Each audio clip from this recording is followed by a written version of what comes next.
Он стал лидером республики, он сегодня один из видных российских политиков. У него очень незавидная судьба, потому что регион неспокойный и тяжелый. Не его вина в этом, так получилось. Но это вдвойне заставляет лидера республики каждый день решать задачи, которые ставит жизнь, и задачи совершенно нестандартные, не трафаретные. Мне кажется, что у него получается. Мне кажется, что он сегодня сформировал ту опору, которая позволяет ему быть достойным лидером республики.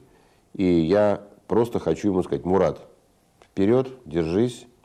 Я имею право, по восточным понятиям я постарше тебя, поэтому имею право так говорить. Держись, вот тебе моя рука.